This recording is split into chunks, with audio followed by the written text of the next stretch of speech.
For those that are joining for the first time, welcome to the lab. For those that are returning, thanks for being here and welcome back. To the Patreon supporters who help make this channel happen, a huge thank you as well. You guys help me get the broken equipment, get everything so I can make videos and put them on YouTube. Your assistance is greatly appreciated.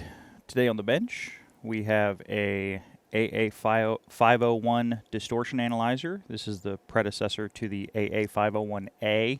This particular unit came from overseas, and it was in pretty rough shape when I got it. I got this one before I started doing YouTube, so it's been repaired, but it hasn't been calibrated, so I want to get it up to par with the other one and get it working. The AA501A video was kind of rough with calibration because of that noise that I have intermittently going on in the lab. I'm still trying to track that down. I did retune the distortion, the nulling amplifier and the distortion section when the noise was gone in the lab, and my high score was 0.001%. So well beyond what the unit's specified for. That also gives me some confidence in my SG505s that they're working the way they're supposed to. So everything is good there. This particular unit, I am going to do a little bit of a restoration on it. There's a couple of capacitors that look like they're bulging that I want to replace, some of the electrolytics in the power section. And I think we have to take the top lid off for this one. The 501A, all the calibration points are done through this top panel. This top panel is solid, so pretty sure we're gonna have to take the lid off. We'll work on it from there, but what I'll do now is I'll get into it. Some of the capacitors that I need to replace are these guys over here. We'll see if we can't get them out and get some new ones in. See what the boards look like underneath. Might be able to get a soldering iron in there without dismantling it too far, but we will see. Back panel comes off with these two screws and these two bottom screws, and then these two top screws, and the whole back and the top panel will lift off and the back panel will come off. Should be as far in as we need to go, but I'll get that done and we'll evaluate it from there. Okay, here's what it looks like with the board out. Got all this stuff taken apart, so there's not much on interest on this board other than since I'm in here, I'll clean these switches since I can get at them really well. Not really much on that board that needs to be done, so we'll just set that over to the side for now. Here's the board of interest. I have some electrolytics I have to replace. This has gotten hot. This has gotten hot. This is a very sensitive section down here. I don't want to mess with that if I don't have to. That's got some additional shielding on the back. This slots in like so and shields all of that, so don't want to have to deal with that if I don't have to. These two resistors are very fragile. These are ceramic hybrids, so I'll have to be careful working around those. These are an older version of the relays that gave us trouble in the AA501, so these are the relays that I replaced with that adapter board. We'll see what happens. It looks like the pinout's the same. I mean, this one's not having that problem, but if it did, that would be the fix. I just put the Kodos in and call it a day. Got some more relays down here, relays over here. More switches to clean. This cap will go, that one, that one. I'll end up separating these two boards because I need to get at these capacitors as well, so these will get swapped out also. But to separate the boards, it's this connector right here, and then just pulling the screws out of the studs. So a little bit of work, but not too bad. Hopefully we have all the capacitor values in stock. Do not want to have to wait for parts if I don't have to. But next step will be getting these two boards apart. And just like that, we have two boards. So now I got to get into replacing some capacitors. Well, I was working on getting the capacitors replaced until I ran into a very bizarre, or not really bizarre, just an odd component that I haven't really run into in, I knew they existed, but I haven't run into them in a device yet, which is this guy. It's a 47 microfarad, but it's a bipolar electrolytic capacitor. So I know I don't have any of those, and I don't want to put a polarized one in there, but was So I'll leave him in. I got this board done. I got the other board done. So I'm into reassembly. So get this started putting back together, and then we'll do a smoke test, see if anything goes boom. Okay, ready for a smoke test. Here we go. Oh, that looks healthy. It's a sane reading on the display, so should be good to start. For the new capacitors, I'm just going to let this burn in for a little bit, and then I'll move into calibration. Well, everything was uneventful, which was good for the calibration. So I've got some gear warming up to do the calibration on this AA501. We've got signal sources down here at the bottom. I'll need an FG501, the two SG505s, and one SG502. I don't think I used the 502 in this one. I've got my frequency counter warming up. I've got the 7603 warming up, and I've got the 6500 warming up, as well as the 5200A and the 5205. Everything else that I need for the calibration should be interconnects and wiring. So we'll let everything warm up, come up to temperature, and then we'll start adjusting some potentiometers. Okay, to start the calibration process, you need test point 1310, which is right here. It's on this board, right? It's on this inner board, and it's in between the two ICs, so it's kind of a pain in the butt to get to. Picking up ground from over here on this side, and I need to adjust 1320 for 0 volts plus minus 1 millivolt. We're at 6 millivolts, so that is going to be a no. Gonna need adjusting. Yeah, 1320 is on the back side of that board, so move you guys over to the meter. Try to get the meter and the unit in the shot. 1320 is way down here, being careful not to short anything out. Too far?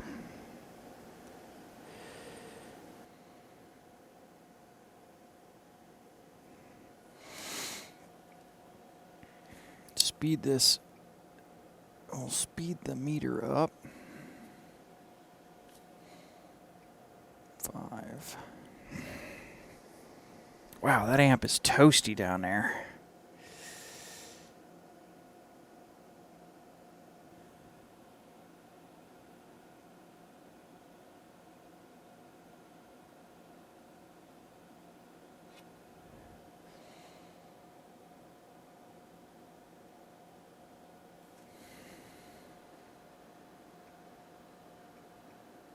The best accuracy.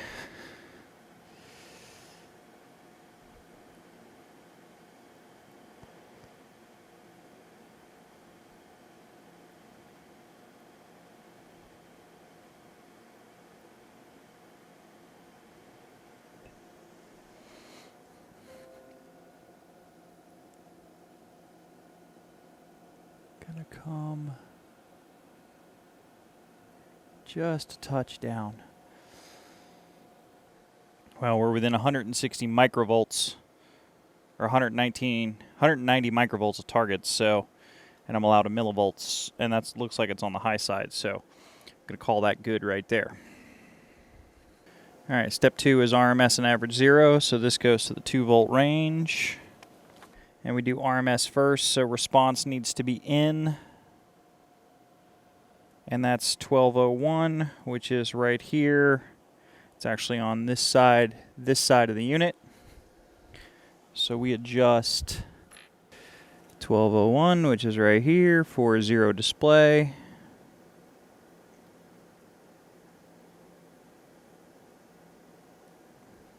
A little too far. There we go. So that's good. Now we release for average, and we want to adjust 1300 for average, which is here.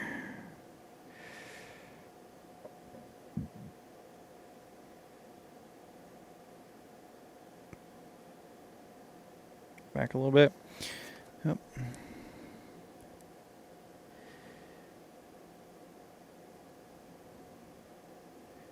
There we go. Average control is here. Okay, I'm using the DMM 6500 to check the calibrator. It's set to 1.8. It's a little light. So we're going to go...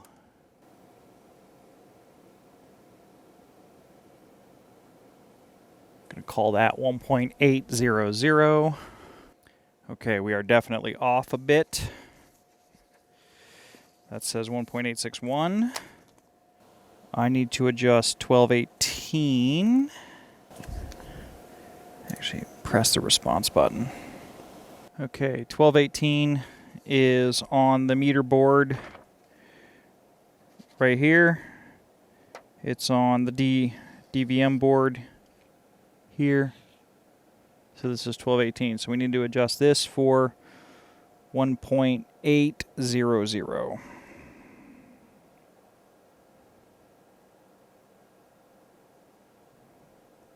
There we go. And this is done at 1 kilohertz. Next step is the average, which is 1301.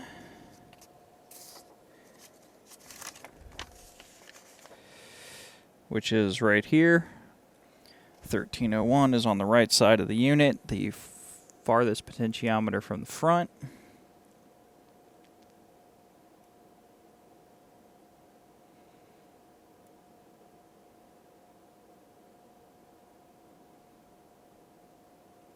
Right there. And there we go. I'm going to have to do that again because the filters were in and that was changing my reading. So let me do those. Means I'm actually probably going to have to zero it again. So I'm actually going to have to start the calibration procedure over again. Okay, starting the calibration over again. We are doing the distortion amp offset. Also, this is a interesting note that I'm at 1.2 on the 7510, so I need to check the, might be time to get the 6500 calibrated too, or at least look at its offset. So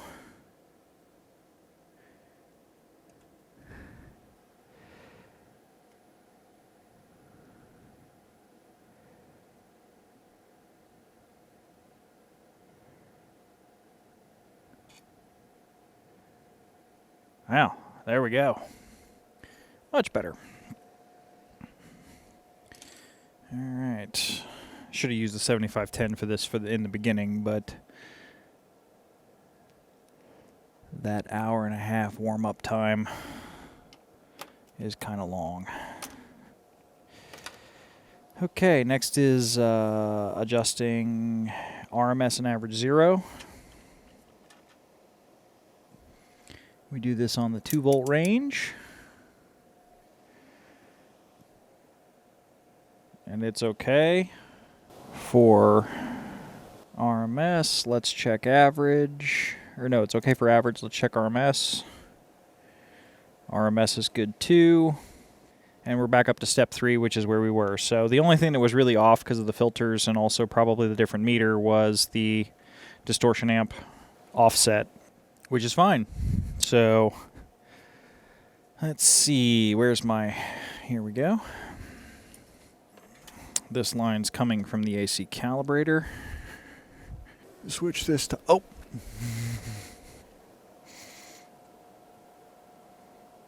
Helps if I actually put it in AC mode.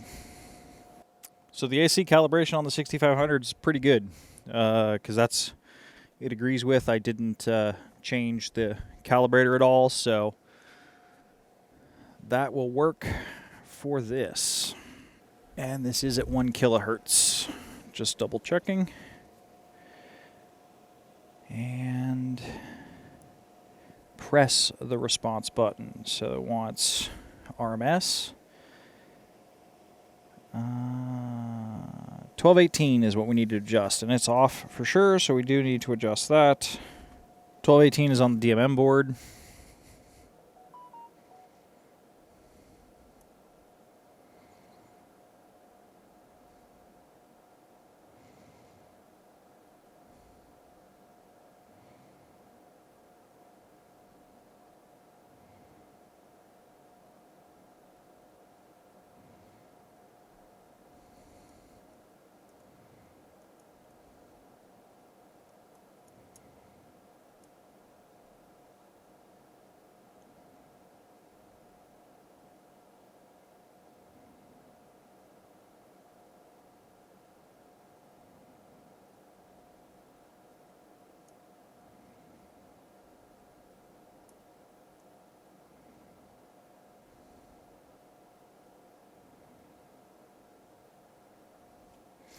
There we go.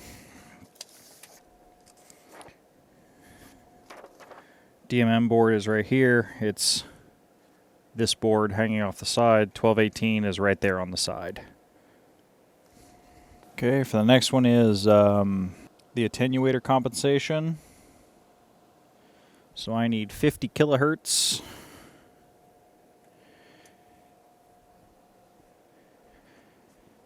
At 1 volt.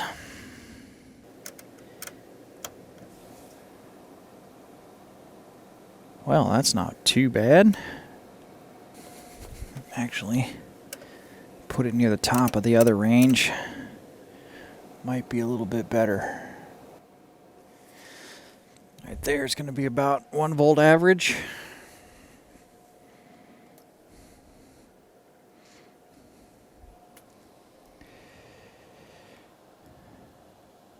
Two volts level, and function level. All other push buttons are out. So response is going to be average on this one. Okay, so I need a pencil because we need to note this down. It is 0.996. So 10 times is going to be 9.960. So now what we want to do is come back here and stand by. 10 volts on the calibrator. There we go. All right, 10 volts on the calibrator. And we need to go to the 20 volt range here.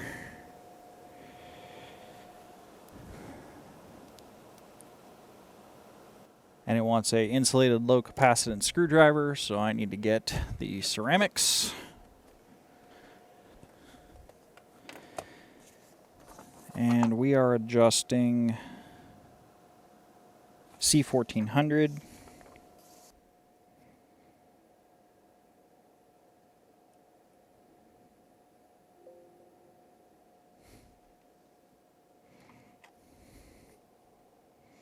Well, that's exactly what I needed right there, so the adjustment was pretty easy.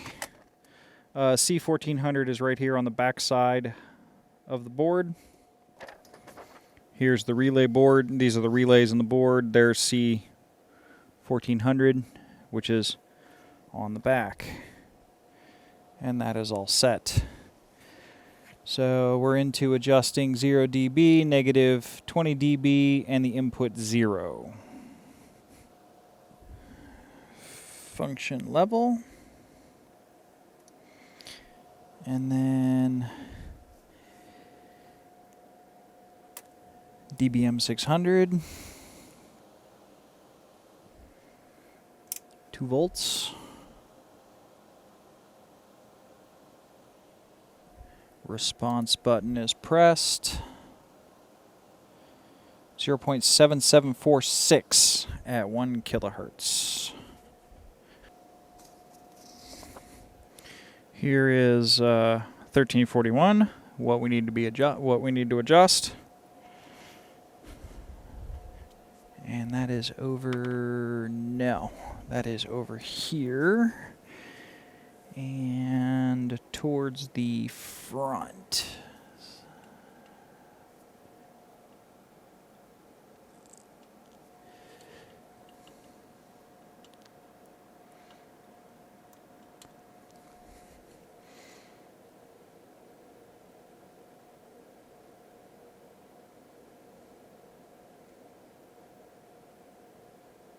There we go. I wanted the negative sign to go away.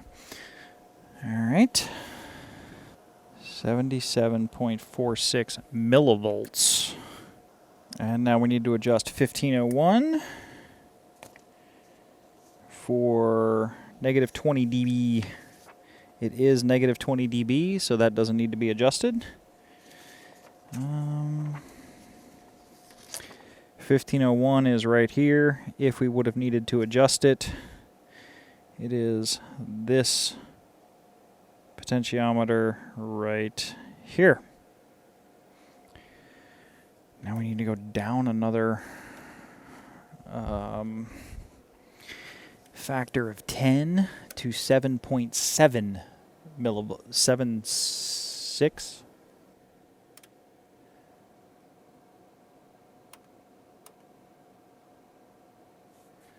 And that'll do it right there. We are down in the noise. This is 7.746. So this is 7 millivolts and 746 microvolts. This is super in the noise. And negative 40, so that's exactly where it should be. So we are done there. Now we need to adjust. Step 6 is the offset gain. And move that to 6 volt. Okay, don't touch any of the other controls. Now we need 0.7746.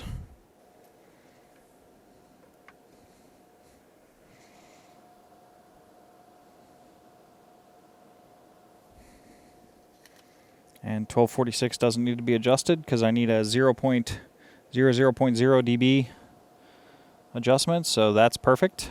If that needed adjustment, it would be this potentiometer right here, 1246. All right, so we want to dB ratio set to 0. That was one thing that didn't work on this. There was 2 AND gates that were blown up that I had to repair on this when I first got it. And I do need to adjust 1440 because it's reading negative. It should be reading 0 exactly. Sorry, it's 1445, so it's this potentiometer right here. We need to adjust that slightly.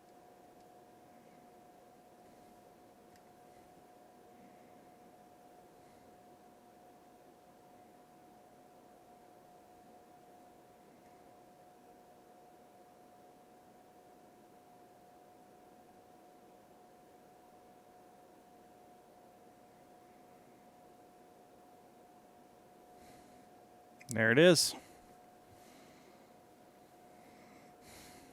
As you're adjusting that, you have to keep pushing the press for reference. It doesn't say that in the manual, but that's how you get it to reset and go. If you're adjusting it, it doesn't do anything until you hit push to set 0 dB.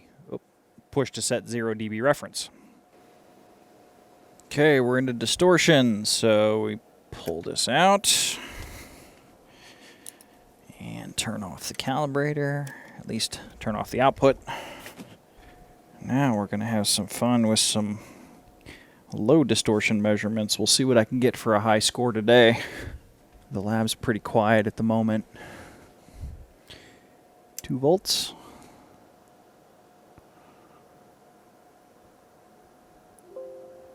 And we want the 400 hertz high pass in. THD plus N and 0.2.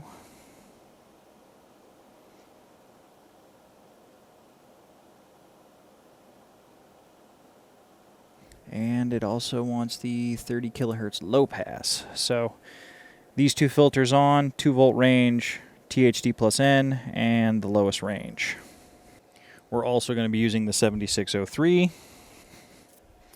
Now that I think about it, I should have been warming up a dual channel plug-in, not a single. I need to get some more dual channel plug-ins fixed. I have a couple more in the queue to get repaired. A couple of 7A18s and a 7A26, so I'll let that warm up for a little bit while I get some connections set. Even though it is a single channel unit, doing this particular calibration without the dual plug-in, the way the triggering's done, it gets a little funny. So having a dual channel plug-in is definitely preferable. Okay, the way this works is channel 1 is the input monitor, so it'll show us the signal going in. Channel 2 is the function output, which is the post-notch filter signal, so it should be everything left after the fundamental's been notched out. So we'll set the scope up for triggering on channel 1, triggering on left, vert mode's left. That should work. Okay, while that warms up, I need yet another cable. I'm going to use some good high quality short cables to keep the noise down.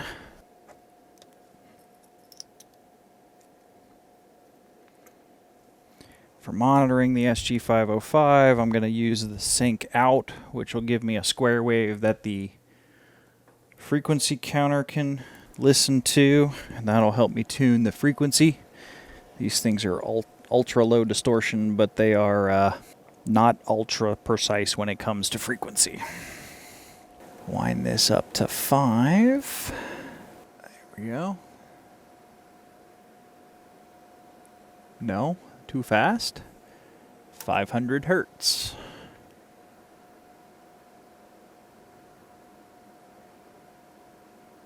There we go. And we want 0 dBm.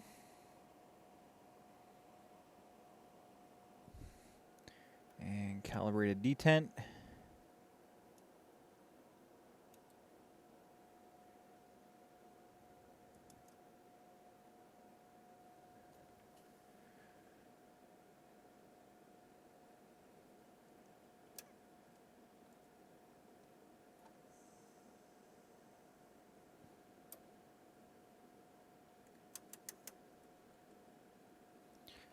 Of course, the noise is here.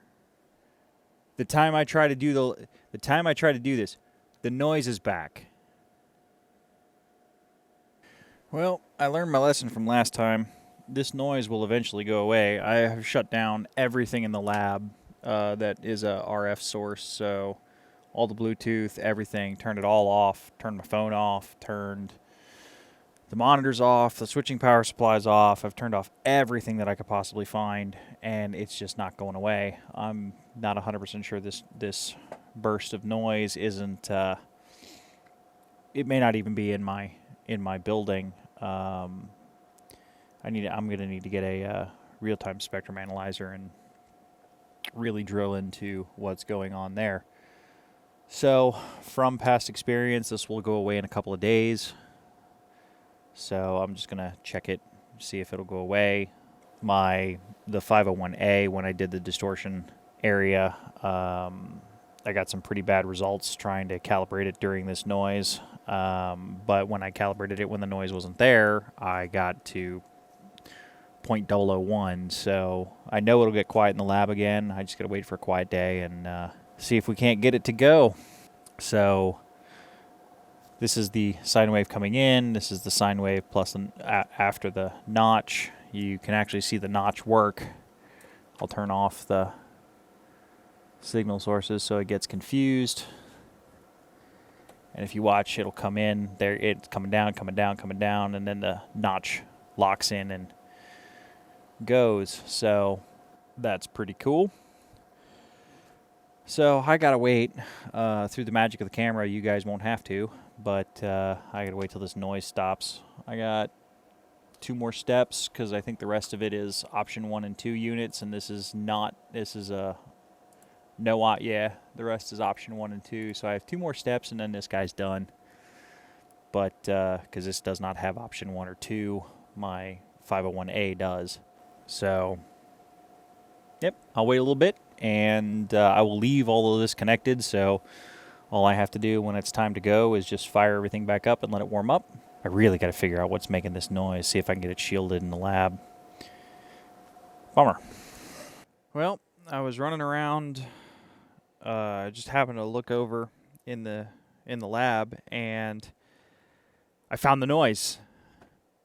As you can tell, this is general Wi-Fi noise, because I do have a lot of computers and Bluetooth stuff going on at the moment, but you can see this crashes out to, it stabilizes around 4.7. So I found the noise. It ended up being common mode noise on the power line.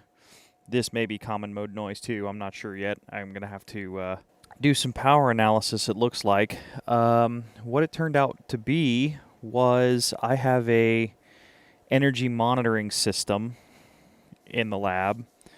I'll pull up a website, so because it's got a little web server when I plug it back in. And that energy monitoring system, actually, I didn't even cross my mind that this was the problem, but it does power line networking. So it's putting data bursts on the actual 110 line to talk to from the 2 monitoring devices to the little web server that goes in it, they magnetically couple to the power line, and then I have a couple other things being monitored for energy management around the lab and the house for like the AC and the aircon and stuff like that, and figuring all that type of stuff out. So turned out to be a common mode noise problem. So it wasn't broadband RF, it was coming in the power line. What I'm going to do is I'll hook the monitors back up while this is warming up. Take a look at the scope. Yep, there it goes. And we can see the pulses coming in where it's popping up and then falling down, popping up and falling down, and it's regularly timed like we were seeing before. And I just happened to look over, and the LEDs on these power meters are blinking in time with the noise that I'm measuring on the scope. So, yeah, picking up common mode noise. Some of the effects, the way I've got the room done, and I'll talk about this when I do the lab tour, is the bench and the test gear, aside from what's on UPSs, is all on the same circuit. It's all in the same phase coming into the building. So all of the AC that's going into the test gear should be cresting and ebbing at the exact same time because it's on the same phase. I still want to have my power monitoring done, but do I want to have my power monitoring at the expense of my distortion measurements? This is the question. So what I'll do is I'll let this warm up today, or I'll let this warm back up. It needs about 20 minutes, and then I'll finish up the distortion amplifier. I'm going to unplug those units for sure. But I have found one big set of noise in the lab. So let me go unplug these again. Okay, so how do we filter that out so it doesn't talk on the power line as much? So we have on the top trace is the function out. Bottom trace is function out, top trace is monitor in. And what we need to adjust is 1100, 1101, and yeah. So we need to adjust 1100, 1101 for the lowest reading.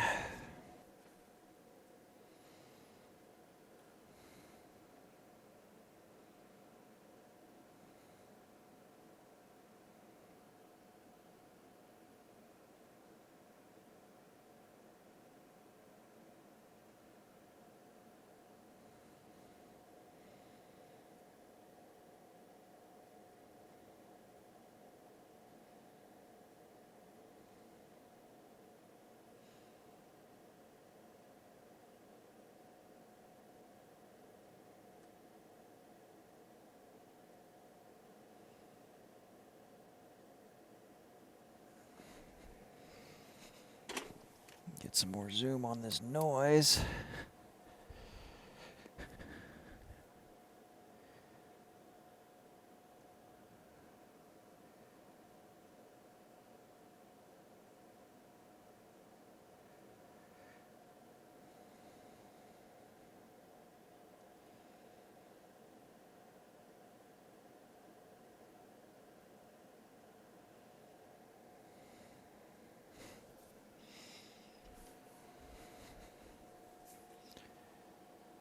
Yeah, there's still a lot of noise going around in here.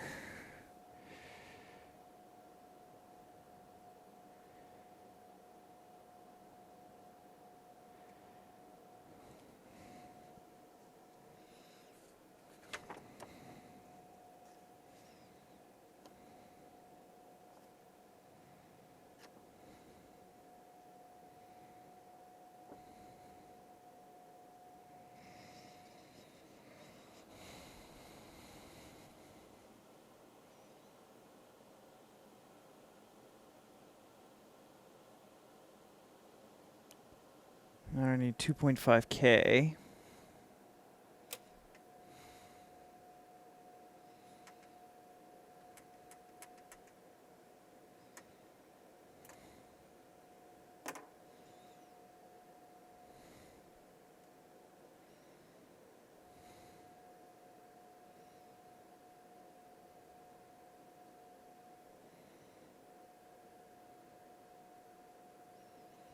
Okay. Now I need to do 1308. Yeah. Which is way down the bottom in the back. 1308's way down here on the back side of the board, so here's the switches on the front. Those two are up here. That one's down there. So we have to go way down in here.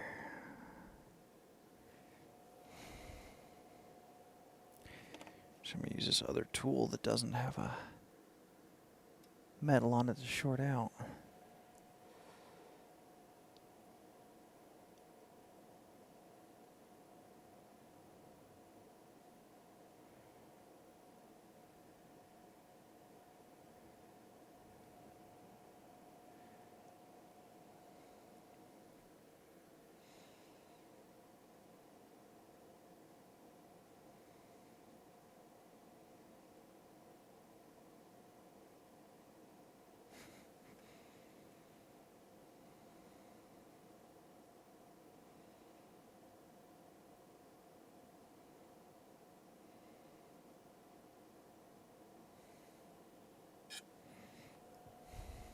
Okay.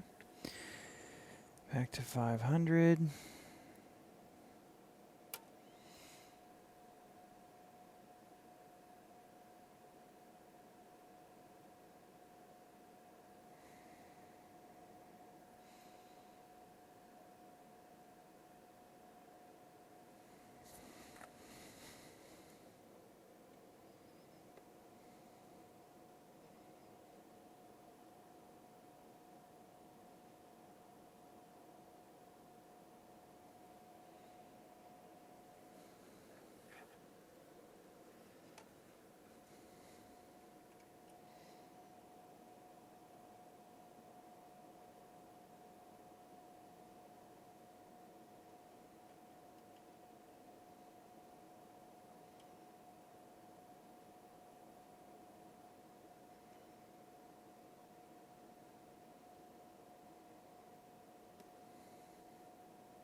Back to 2.5.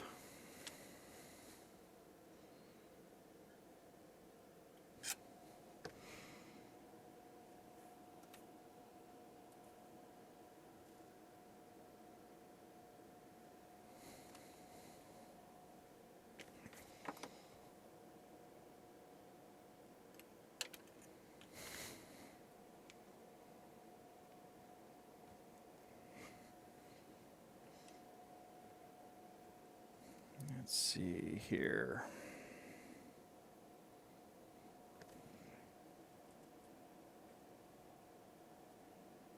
Go back to 500.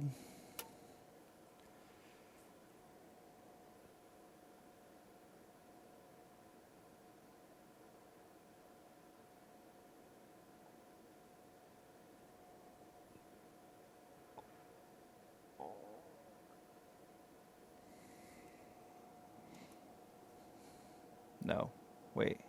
Yeah, 500. That's right.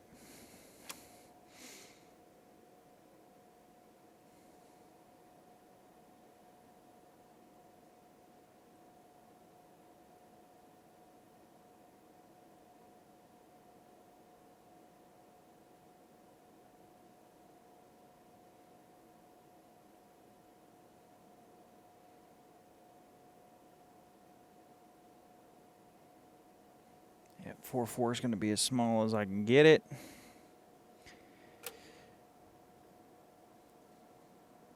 Bounce this over to 2.5.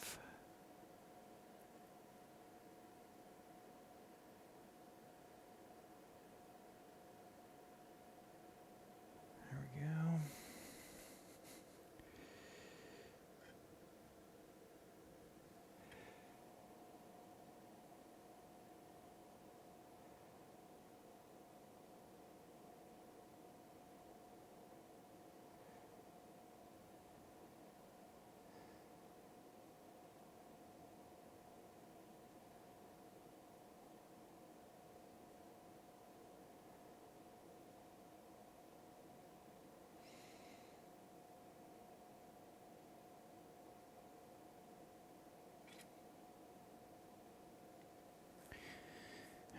We go back to 500. We have to dance this a few times.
Yep, 0035 is about as good as we're going to get.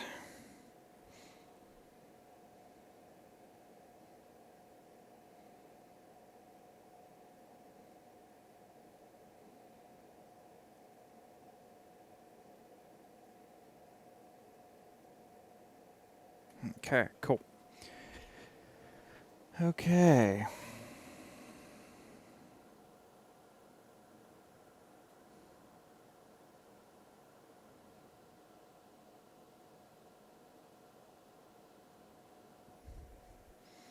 Level, volts, auto, all other push buttons are out.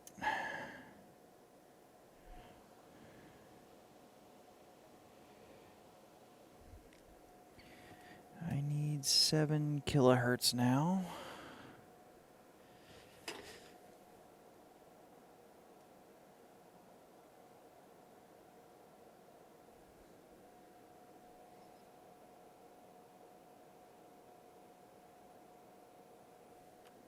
Seven kilohertz.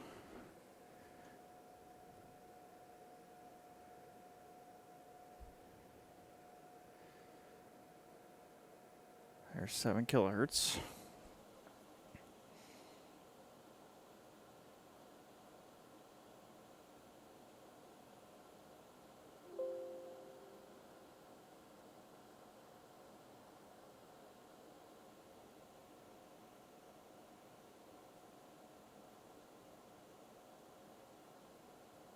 546. Oh yeah, I need a 505 and a 502 for this one. Okay, so we got to move some stuff around.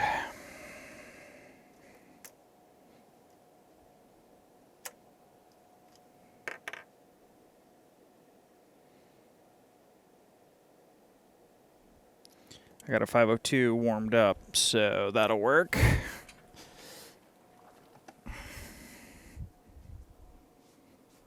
I need BNCs because this one's kind of complicated.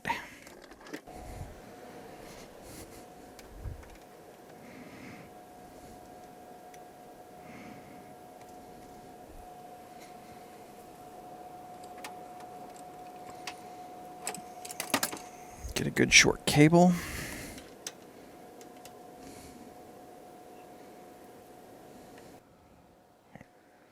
Turn off the SG505's output.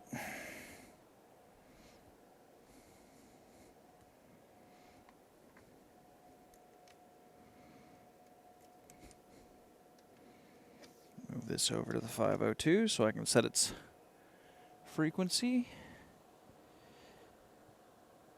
Adjust the 502. 10 millivolts at 7 kilohertz. So there's 7. Yeah, there we go.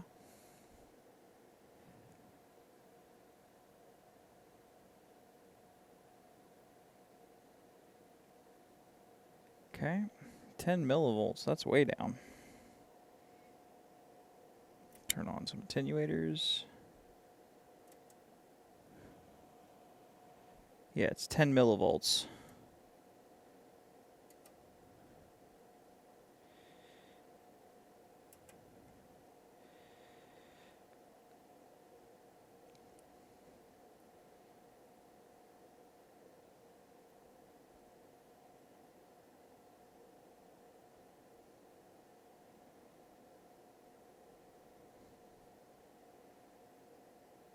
Okay. There we go.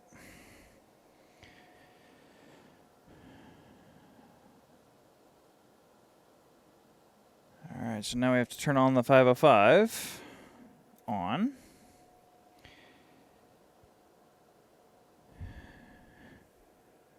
Move this over to here. Now we want 900.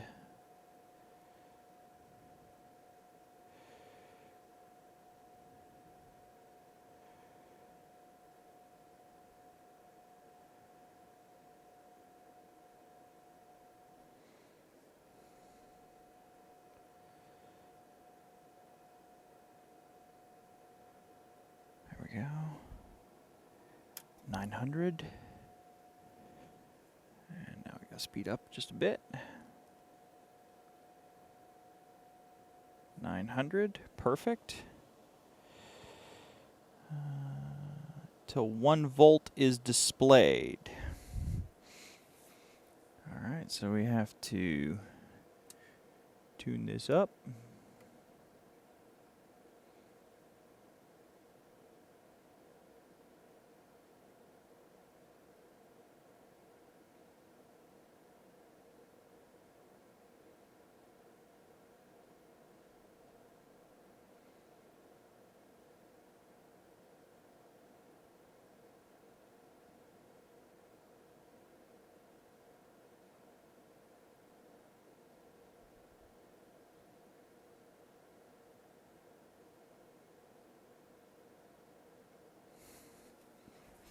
These controls are kind of touchy. There we go. Perfect.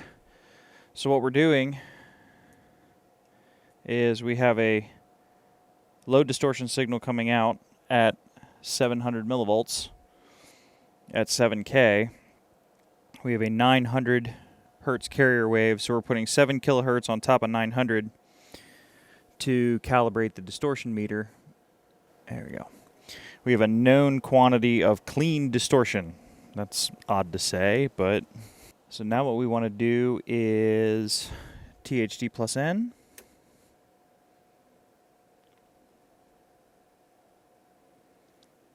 auto.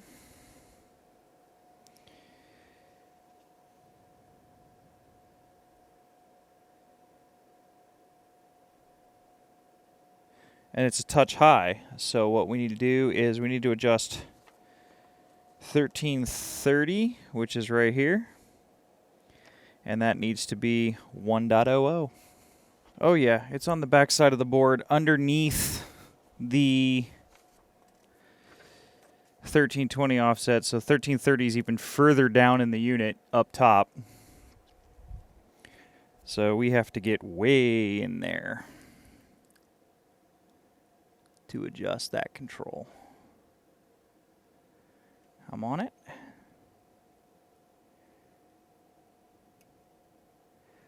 Wow, that's touchy. I barely moved that.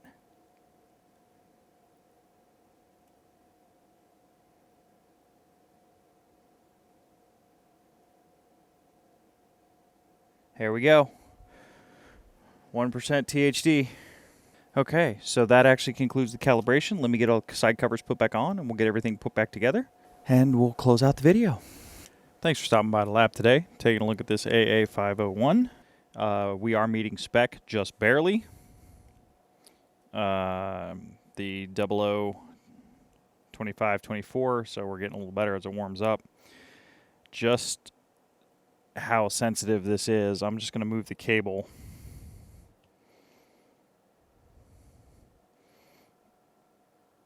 And you can see it's kind of going crazy. Just bring my hand close to some of the controls, and it can cause the distortion to go kind of nuts. So very sensitive measurements in a noisy environment. I'm actually surprised given what the scope was looking like. So, well, if anybody has any suggestions for future videos, please let me know. We'd always like to know what you guys think. And thanks for stopping by. I will see everyone in the next video. Bye for now.